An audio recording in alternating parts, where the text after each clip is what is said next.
Hey everyone, welcome back to my channel Manpreet institute. I hope आप सभी अच्छे होंगे, आपकी स्टडी अच्छी चल रही होगी।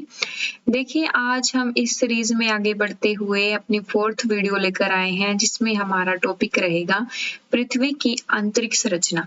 पृथ्वी की आंतरिक संरचना को समझने के लिए मैंने जो पहले वीडियो में कंप्लीट कराया था कि पृथ्वी आखिर सौर मंडल से, है ना, या जो अदर हमारे ग्रह उपग्रह हैं, तारे हैं, किस प्रकार उनसे जुड़ी हुई है, किस प्रकार उनके साथ वर्क करती है, वो हमने पहली वीडियो में बताया था। और जो हमारा सौर मंडल का मेन पार्ट रहता है, मेन फोकस रहता है हमारी पृथ्वी का, वो सूर्य रहता है। वो उसके चारों ओर चक्कर लगाती है और अपना चक्कर कंप्लीट करती है, जिसके कारण हमें सूरज से एनर्जी प्राप्त होती है। मतलब हमने टोटल मिलाकर उसमें बात करी थी कि पृथ्वी का जो बाहरी का हिस्सा है वो किस प्रकार वर्क करता है।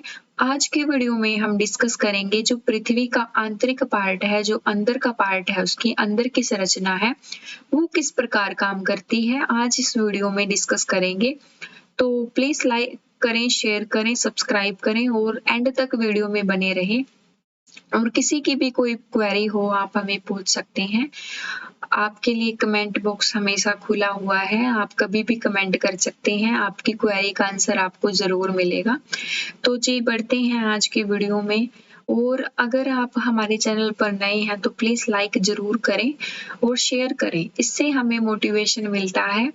और अगर आपको इस वीडियो का पर्टिकुलर वीडियो का पीडीएफ चाहिए तो आप हमारे टेलीग्राम चैनल है जो, उससे ज्वाइन करें, आपको वहां सारे पीडीएफ बिल्कुल मिल जाएंगे फ्री में। तो बढ़ते हैं जी हम आज की अपनी वीडियो में अपने टॉपिक पर। लुसेंट ने कवर किए हैं सिर्फ थोड़े से फैक्ट, लेकिन मैं फैक्ट के साथ आपको थोड़ी एक्स्ट्रा नॉलेज दूंगी। वो एक्स्ट्रा नॉलेज मैंने इसमें नहीं ऐड की है, क्योंकि जो लुसेंट के फैक्ट दिए थे वो मैंने इसमें ऐड किए हैं, लेकिन जो एक्स्ट्रा नॉलेज है वो मैं आपको ऐसे ही बताऊंगी, आप वो सुने ध्यान से।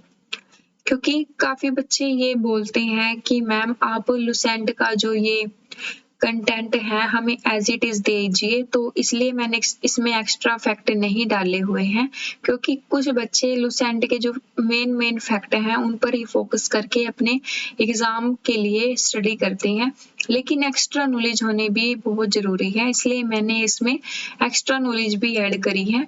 तो बढ़ते हैं जी हम अपने टॉपिक पर, जो है पृथ्वी की आंतरिक संरचना। पृथ्वी की आंतरिक संरचना का मतलब है अंदर के जो भाग में हो रही प्रोसेस है, जो कार्य अंदर के भाग में हो रहा है पृथ्वी के, उसकी संरचना किस प्रकार की गई है, वो इसका मतलब होता है। देखिए जी, पृथ्वी के अंदर के हिस्से को 3 पार्ट्स में या भागों में बांटा गया है। जो पृथ्वी का अंदर का भाग है उसको हमने कितने पार्ट्स में बांटा है? 3 पार्ट्स में उसको बांटा है। सबसे पहले हम देखते हैं जी भूपर्पटी यानी कि क्रस्ट, ये इसका पहला पार्ट हो गया। आवरण यानी कि मेंटल, ये दूसरा पार्ट हो गया। केंद्रीय भाग यानी कोर, ये इसका तीसरा पार्ट हो गया। अभी तक हमने क्या पढ़ा कि पृथ्वी के कितने पार्ट होते हैं? 3 पार्ट होते हैं, जिसमें हमारा आता है क्रस्ट, मेंटल और कोर। ये पृथ्वी की आंतरिक संरचना इन 3 पार्ट्स के बेस पर हुई है।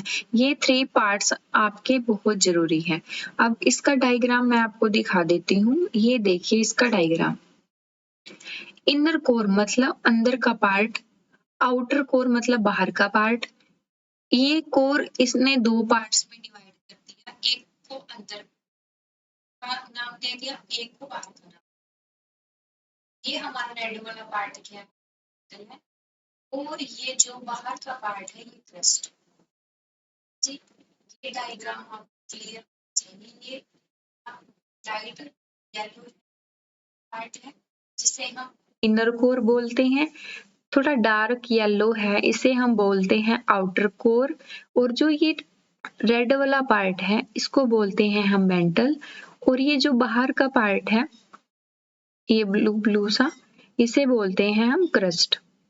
और इसका अगर एक टुकड़ा निकाल लिया जाए, पृथ्वी का अगर एक टुकड़ा निकाल लिया जाए तो इस प्रकार उसकी संरचना दिखाई देगी। जो हमारा इनर कोर है उसकी जो वो कितना किलोमीटर है हमारा, 600 6371 किलोमीटर ये इसका पार्ट माना जाता है, जो ये इनर कोर है।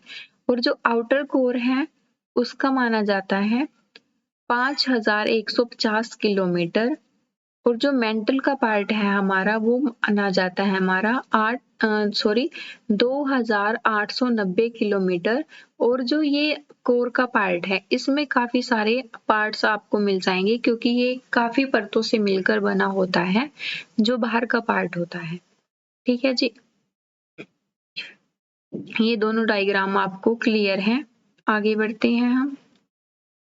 ये हमारा जो मैंने ये डायग्राम यूज किया है ये एनसीईआरटी का डायग्राम है, जिसमें हमें बताया जाता है कि जो कोर है हमारा उसमें लिक्विड फॉर्म और सॉलिड फॉर्म दोनों प्रकार की फॉर्म पाई जाती है।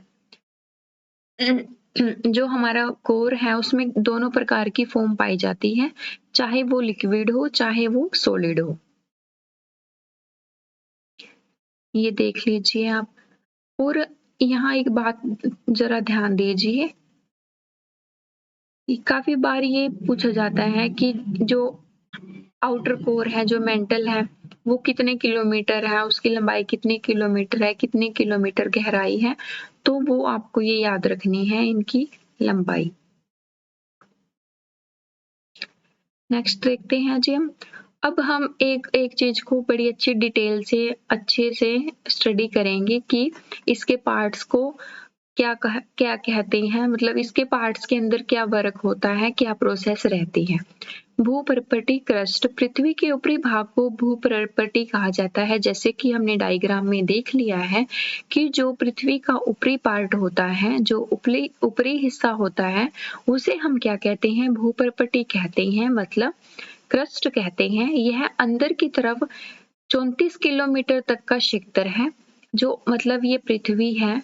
और ये बाहर का पार्ट क्या है, हमारा क्रस्ट है। जो अंदर तक इसका हिस्सा है वो कितना है, हमारा 34 किलोमीटर तक का क्षेत्र है। यह मुख्यतः बेसाल्ट चट्टानों से बना हुआ है।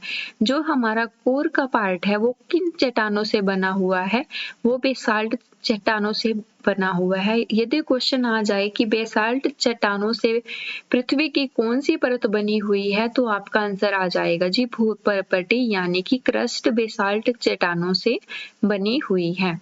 इसके दो भाग होते हैं, सियाल या सीमा। एस का मतलब होता है यहाँ सिलिकन या सिलिकॉन कह देते हैं। एल का मतलब होता है एल्यूमिनियम। एस आई का मतलब फिर से हमारा सिलिकॉन। और एम ए का मतलब होता है हमारा मैग्नीशियम। सियाल क्षेत्र में सिलिकॉन एवं एल्यूमिनियम तथा सीमा क्षेत्र में सिलिकॉन एवं मैग्नीशियम की बहुलता पाई जाती है। जो इसके पार्ट होते हैं क्रस्ट के, उसमें सबसे पहले हमें बात याद रखनी है वो बेसाल्ट चट्टानों से बना हुआ है। दूसरा, उसमें दो भाग पाए जाते हैं, दो पार्ट पाए जाते हैं, हमारा सियाल और सीमा, जिसमें एल्यूमिनियम और मैग्नीशियम की बहुलता होती है। क्रस्ट भाग का औसत घनत्व 2.7 ग्राम सेंटीमीटर होता है। जो क्रस्ट भाग है उसका घनत्व हमारे पास कितना हो जाता है, 2.7 ग्राम। यह पृथ्वी के कुल आयतन का 0.5% भाग घेरे हुए है। जो अकेला क्रस्ट है वो पृथ्वी के पूरे आयतन का कितना पार्ट हमारे पास घेरा हुआ है, 0.5%। ठीक है जी, यहाँ तक के फैक्ट आपको क्लियर हैं। हम आगे बढ़ते हैं। मेंटल, अब देख लेते हैं हम मेंटल, यानी कि 2900 किलोमीटर मोटा यह क्षेत्र बहुमत बेसाल्ट पत्थरों के समूह चट्टानों से बना हुआ है। यह भी किन चट्टानों से बना हुआ है, बेसाल्ट चट्टानों से बना हुआ है। जिस प्रकार हमारा भूपर्पटी यानी कि क्रस्ट हमारा बेसाल्ट चट्टानों से बना हुआ था, ये भी हमारा किससे बना हुआ है, बेसाल्ट चट्टानों से बना हुआ है। मेंटल के इस हिस्से में मैग्मा चैम्बर पाए जाते हैं। जो हमारा पृथ्वी का मैग्मा निकलता है, जिसे हम ज्वालामुखी की फॉर्म में देखते हैं, वो कहाँ से निकलता है, कौन सी परत से निकलता है, वो मेंटल परत से निकलता है, मेंटल के पार्ट से हमारा निकलता है। इसका औसत घनत्व 5 ग्राम सेंटीमीटर से 5.5 ग्राम सेंटीमीटर होता है। जो इसका टोटल घनत्व होता है वो 3.5 ग्राम से 5.5 ग्राम तक होता है। यह पृथ्वी के कुल आयतन का 83% भाग 83% भाग ये घेरा हुआ है पूरी पृथ्वी का। ठीक है जी। अब देख लो इसमें कितना मोटा रहा होगा ये क्षेत्र, कितनी मोटी परत ये रही होगी जो हमारी पृथ्वी का कुल 83% ये अकेला भाग घेरे हुआ है।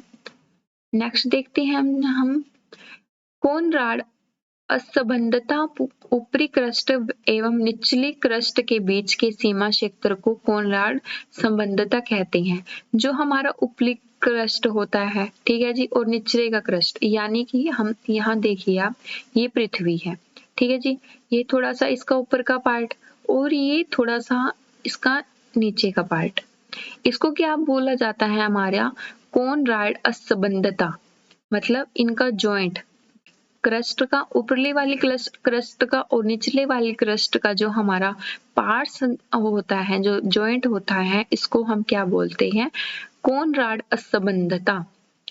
मोहोविस्की डिस्कंटिन्यूटी क्रस्ट एवं मेंटल के बीच की सीमा क्षेत्र को मोहोविस्ट की डिस्कंटिन्यूटी कहा जाता है। अब हमारी फर्स्ट परत थी हमारी क्रस्ट, दूसरी परत थी हमारी मेंटल। जो इनके बीच की सीमा होती है, जो इनके बीच की सीमा होती है उसको मोहोविस्की डिस्कंटिन्यूटी हमारा नाम दिया जाता है। आगे है जी हमारी रेप्टी असंबद्धता।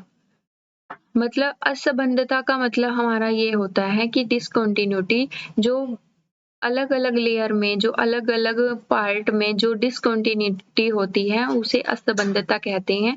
ऊपरी मेंटली व निचले के बीच के सीमा क्षेत्र को रेपटी असंबद्धता कहते हैं, यानी डिस्कंटिन्यूटी कहते हैं। जिस प्रकार जो हमारा क्रस्ट था उसके ऊपर वाला पार्ट और नीचे वाला पार्ट हमने डिस्कंटिन्यूटी डिफाइन करी थी हमने, उसी प्रकार जो हमारा मेंटल का ऊपरले वाला पार्ट और निचले वाला पार्ट होता है उसे रेप्टी असंबद्धता कहते हैं। नेक्स्ट है हमारे पास गुटेनबर्ग विशाल्ट असंबद्धता। निचले मेंटल तथा ऊपरी कोर, अब यहाँ दोनों मेंटल के बारे में बात करी गई थी और पिछले में सिर्फ क्रस्ट के बारे में बात करी थी। अब हमारा इसमें आ जाता है मेंटल और ऊपरी कोर की सीमा, जो ऊपरी कोर का पार्ट होता है के क्षेत्र को गुटेनबर्ग विशाल असंबद्धता कहते हैं, डिस्कंटिन्यूटी कहते हैं। आपस में जब लेयर टकराती हैं या इनका जॉइंट होता है और बीच में जो डिस्कंटिन्यूटी बनती है, असंबद्धता बनती है, उसे हम इन नामों से जाना जाता है। लेहमान असंबद्धता, बाह्य कोर और आंतरिक कोर के बीच की सीमा को लेहमान असंबद्धता डिस्कंटिन्यूटी कहते हैं। ये आपको ना अच्छे से याद करना है कि किसके बीच, कौन सी लेयर के बीच, कौन सी परत के बीच कौन कौन सी डिस्कंटिन्यूटी होती है, वो आपसे पूछ लिया जाता है एग्जाम में, तो आप इनको अच्छे से पढ़ लेना। ये है जी, अभी डिस्कंटिन्यूटी की बात की थी, वो मैंने पिछले पार्ट में बता दिया है आपको कि किस प्रकार डिस्कंटिन्यूटी होती है एक लेयर से दूसरी लेयर के बीच में, वो ये इसमें बताया गया है। ठीक है जी, आप इसको अच्छे से देख लेना। अभी तक हमने 2 पार्ट्स अपने कर लिए हैं, क्रस्ट और मेंटल। अब हमारा आता है केंद्रीय भाग यानी कोर का भाग। पृथ्वी केंद्रीय भाग कोर के निकल व फेरस का बना हुआ है। जो पृथ्वी का अंदर का भाग है जिसे हम सेंटर का कोर बोलते हैं, वो किस किस से बना हुआ है, वो बना हुआ है निकल एवं फेरस से। और वो दोनों किससे बने हुए थे, मेंटल और कोर, वो बने हुए थे हमारे बेसाल्ट चट्टानों से। इसका औसत घनत्व 13 ग्राम सेंटीमीटर है। पृथ्वी का आंतरिक भाग संभवतः द्रव तथा प्लास्टिक अवस्था में पाया जाता है। जो मतलब इसमें बात बताई गई है, जो पृथ्वी का अंदर का पार्ट है, उसका केंद्र भाग है, वो हमेशा लिक्विड फॉर्म में पाया जाएगा।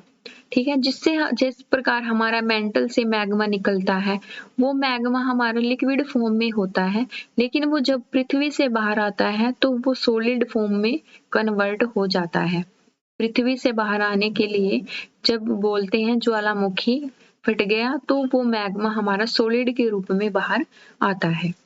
यह पृथ्वी का कुल आयतन का 16% भाग घेरे हुए है। जो हमारा कोर का पार्ट है वो 16% भाग घेरे हुए है, और इन तीनों परतों में सबसे ज्यादा पार्ट किसने घेरा हुआ है? 83% मेंटल ने घेरा हुआ है। पृथ्वी का औसत घनत्व 5.5 ग्राम सेंटीमीटर एवं औसत त्रिज्या, यहाँ रेडियस की बात की गई है। पिछली 2 लेयर में रेडियस की बात नहीं की गई थी, लेकिन इसमें रेडियस की बात की गई है। तो ये हमारा आ जाता है 63, ये हमारा आ जाता है 6370 किलोमीटर। पृथ्वी के नीचे जाने पर प्रति 32 मीटर की गहराई पर तापमान 1 डिग्री सेल्सियस बढ़ता है। जिस प्रकार हम पृथ्वी के अंदर जाते हैं, पृथ्वी की गहराई में जाते हैं, ठीक है जी, तो हमारा ये जो टेम्परेचर है हमारा वो बढ़ता रहता है, और जब 32 मीटर की गहराई में नीचे जाते हैं तो वो एक एक करके 1 डिग्री सेल्सियस आगे आगे बढ़ता रहता है। पृथ्वी के स्थलीय क्षेत्र पर सबसे निचला क्षेत्र जार्ड के मृत सागर के आसपास का क्षेत्र है। यह क्षेत्र समुद्र तल के औसतन 400 मीटर नीचा है। मतलब जो मृत सागर माना जाता है वो पृथ्वी के अंदर वाले पार्ट को माना जाता है, कि जिस प्रकार हम पृथ्वी के अंदर गहराई में जाएंगे वो समुद्र तल से औसतन 400 मीटर नीचे है। तो गहराई में हम जाएंगे तो हमें मृत सागर का अनुभव होगा, हमें वो दिखाई देने लग जाएगा। सबसे पहले पाइथागोरस ने बताया था कि पृथ्वी गोल है और यह आकाश में स्वतंत्र रूप से लटकी हुई है। सबसे पहले जब स्टडी करी गई थी, सबसे पहले जो पाइथागोरस ने बताया था कि जो हमारी पृथ्वी है वो कैसी है, वो गोल है, और जो वो आसमान में आकाश में जो लटकी हुई है स्वतंत्र रूप से वो लटकी हुई है। सर आइजैक न्यूटन ने साबित किया है पृथ्वी नारंगी के समान है। अब ये दूसरे हमारे साइंटिस्ट आ जाते हैं, ये पृथ्वी को नारंगी के समान बताते हैं। जेम्स जीन ने इस नारंगी के बजाय नाशपाती के समान बताया है। सभी साइंटिस्ट हैं जो अपने अपने मत दिए हैं, उन्होंने स्टडी किया है, अपने अपने मत दिए हैं। किसी ने पृथ्वी को गोल बताया है और आकाश में स्वतंत्र रूप से लटकी हुई बताया है, तो किसी ने पृथ्वी को नारंगी बताया है, तो किसी ने नाशपाती के रूप में बताया है। पृथ्वी के बाहरी सतह को मुख्यतः 4 भागों में हम बांटते हैं। हमने जब पृथ्वी को स्टडी किया था पहली वीडियो में, तो हमने स्टडी किया था कि सौरमंडल में पृथ्वी का क्या रोल है, वो किस प्रकार अपना रोल प्ले करती है। और हाँ, आज की इसमें हम आंतरिक में देखा है हमने कि जो पृथ्वी की आंतरिक संरचना है वो किस प्रकार हुई है। क्रस्ट, मेंटल और कोर 3 पार्ट्स में उसकी आंतरिक संरचना हुई है। लेकिन जो पृथ्वी का बाहर का पार्ट है, जो उसका बाहर का वातावरण है, वो मुख्यतः 4 भागों में हमने बांट सकते हैं। स्थल मंडल, जलमंडल, वायुमंडल और जैवमंडल। इसको 4 भागों में बांटा हुआ है। ये थी जी आज की वीडियो। आई होप आज की वीडियो आपको पसंद आई होगी। किसी की क्वेरी हो कोई, आप पूछ लेना कमेंट बॉक्स में, और प्लीज वीडियो को लाइक शेयर जरूर करें। आपका एक लाइक हमें बहुत मोटिवेट करता है, तो प्लीज लाइक शेयर करते रहें। और अगर आपको किसी को पीडीएफ चाहिए तो आप हमारे टेलीग्राम चैनल है उसे ज्वाइन कर लीजिए। और इसके बाद हम सोच रहे थे कि साइंस की भी हम सीरीज शुरू करें, लेकिन अभी उसके ऊपर काम चल रहा है, बिकॉज हमें पीपीटी तैयार करने में टाइम लगता है, तो उसका काम अभी चल रहा है। तो वो भी वीडियो आपको जल्दी से देखने को मिलेगी। कुछ स्टूडेंट की क्वेरी थी, मतलब क्वेरी तो नहीं थी, सजेशन था, उनको नीड है कि मैम मैथ्स और रीजनिंग भी कराएं चैनल पर। देखिए मैथ्स और रीजनिंग कराने में मैं भी मतलब थोड़ा सोच रही थी कि करा दी जाए, लेकिन उसके लिए हमारे पास कोई और अदर सोर्स की ज़रूरत होएगी, जैसे ड्राइंग टैबलेट की हमें ज़रूरत है, तो उसको भी हम शुरू करेंगे, लेकिन अभी हमें थोड़ा चैनल पर वर्क करना है, इसलिए हम उसको नहीं अभी कर सकते शुरू। उसके लिए हम माफ़ी चाहेंगे, लेकिन जल्दी से जल्दी चैनल पर वीडियो आएंगी मैथ्स की भी और रीजनिंग की भी।